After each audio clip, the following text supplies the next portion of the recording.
Hi, Tonya. Thanks for Hi, making hey, Anna. time for me. Of course. Now, this is our first interview, and I just wanted to take a moment to thank you for your time. And I just wanted to get to interview you in a way that maybe we haven't had a chance to, given how our friendship has unfolded. Maybe you can tell everybody who's watching this a little bit about yourself. Sure. So, my name is Tonya Wood, and I am a licensed psychologist in the Los Angeles area. I'm married and have a small son, Ethan, age 8 years old, and originally from the South. So I think Georgia, when right? Georgia, correct. So probably when I talk more about um, myself and ideals and values, I think sort of having a Southern upbringing contributes to that, plays a part in that. So I am, being born and raised in the South is a big part of my identity still, even though I very much still identify with city living and city life. And you grew up in like the Atlanta area, is that right? Or South of Atlanta, while I was growing up, it was a more rural part of the world. It's now a little bit more developed, so it's less rural, but a small town, definitely small town, rural Georgia, but near Atlanta, yeah. Now, I know most people put where can they connect with you at the end of the interview, but I wanted to bring it to the top of the conversation. I think because you kind of hinted at that. Tell us a little bit about the name of your blog and where we can learn a little bit more about you. Yes, you're great. So yes, the name of my blog is Southern Grace City Grit, and I love it. that reflects exactly that what I just sort of mentioned in my introduction, that in terms of my current worldview and I think how I see the world and approach to parenting is largely influenced by my Southern upbringing and some of the values and ideals and customs, perhaps somewhat of Southern culture and Southern hospitality, yet also informed by also have this strong connection identity to sort of city life and city living, and the sort of maybe stereotype of what comes along with that. So Southern Grace and City Grit, I feel like describes me. It's sort of a hybrid, right? Exactly, yeah. Now, tell me what drew you to psychology. Yeah, Or what were you interested? What were you interested in? Like when you graduated from high school, did you know what you were going to do for a living, or what drew you to that area of specialty? Yeah, it's a great question, and I part of me sort of wishes I had that like answer of like I always knew I was going to be a psychologist. I don't know that I knew that because honestly, I don't think I actually had ever heard of psychology as a field or a profession until college, honestly. But I did have, I think, a strong calling or urge to quote unquote work with people. And I didn't know what that would look like, if it would be in education or in healthcare. And as in college, initially thought I would do something like music therapy because I, played high school band, Oh, really? I college didn't know. band. What did you play? What did you play? The Oh, flute. really? I didn't But know that. yes, I was also in marching band. So in marching band, you play the piccolo. Oh, So I was a marching redcoat at the University of Georgia. So I was even in college band. Oh. So I really I've loved it. never heard you say, well, in band camp. Yeah, because see, those are secrets. That movie totally like blew our cover. That's funny. So it sounds like you always knew that you wanted to help people, like music therapy, psychology. You wanted to have that human connection. Exactly.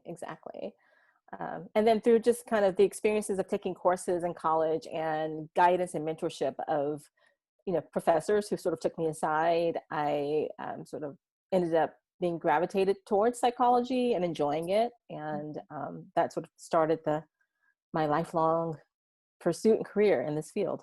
And that was at Georgia Tech. University of Georgia. Okay. Yeah. Sorry. That's okay. They do commonly get confused. I will give you a pass. Embarrassed. And then you further your degree and your educational path through getting a doctorate. Is that right? That's correct. So at the University of Georgia, I got my bachelor's degree as well as a master's in educational psychology, and then went to the University of Virginia for my PhD in clinical psychology. Okay.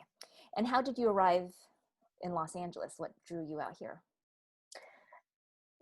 Just the love of life and being courageous. As I mentioned, I grew up, born and raised in Georgia, had not, ever lived outside the state of Georgia until I went to my graduate program at the University of Virginia, which was, by my family standard, a huge move. But it was still sort of southeast. And I think the idea of seeing a different part of the country and a different lifestyle was what was attractive to me. So it was again, not necessarily anything about a particular training site or training placement, but just that sort of notion and idea of living in California. And the California dream, right? California dream, yeah. Exactly. And now it's been how many years in California? Oh my gosh, 20 years. Just 20. Just 20. And when I was considering and making the move, it was for an internship, which was a year-long placement as part of my psychology training. And in my head, and probably to my family, I said, it's just a year. It's a year. I can do anything for a year and I'll come back, I'll be back. Now, 20 years later, you could still go back. I could still go back. Theoretically. Now you said you you specialize in the area of psychology, and what is that area and how did you get drawn to that?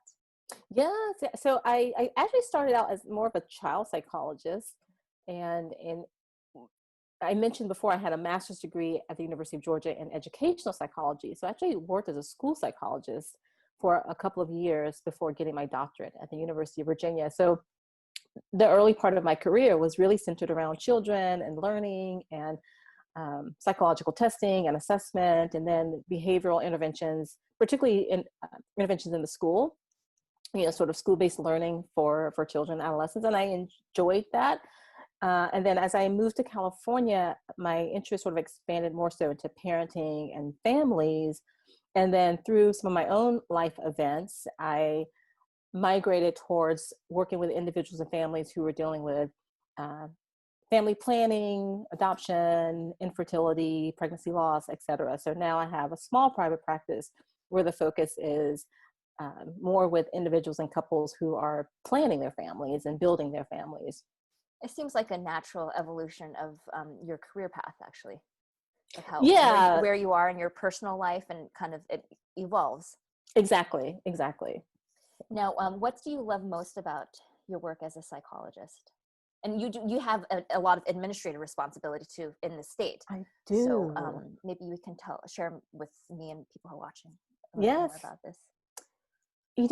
I think, and thank you for mentioning that I have some administrative roles as well. And I actually do think leadership. I should want to say leadership. It's not, I mean, I feel like administrative roles sounds a little bit more like you're filling out paperwork all the time. But I'm sure everybody who does some sort of healthcare, mental health care, do have some administrative roles. But yours is more of a leadership position in terms of the policy formation. Exactly. So yeah. Maybe we can learn a little bit more about that.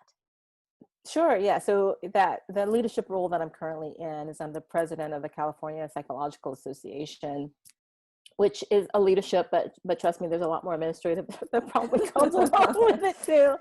And as it relates to my professional identity as a psychologist, and to your question about what do I enjoy most about psychology or being a psychologist, I honestly do think it is the diversity of the kinds of experiences that I have as a psychologist, that it's, well, maybe what initially drew me to the profession was that connection to people and the individual work that I'm able to do one-on-one with individuals and couples, and helping facilitate their journey and emotional healing and coping, but also being able to take that to a macro level as well. Mm-hmm. So I can inform policy that sort of transforms lives on a larger scale. So I do appreciate that I'm able to sort of apply psychology in many different ways, and a very individual local level, but also at a global level as well. And what do you want to do more of right now? Sleep. right? You want to get out of this quarantine. Yeah. But I think in the same way that you mentioned that my sort of the evolution of my career has sort of, grown and gone from like child to adolescent to families.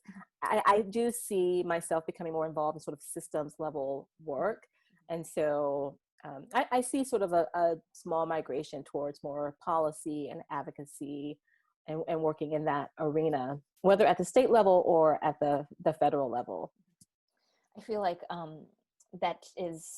this speaks to your experience, and it's like, again, a natural evolution of your work and the foundation of everything that you've done. I think that translates naturally and also helps make a bigger impact on people who need the help for Mm-hmm. mental wellness.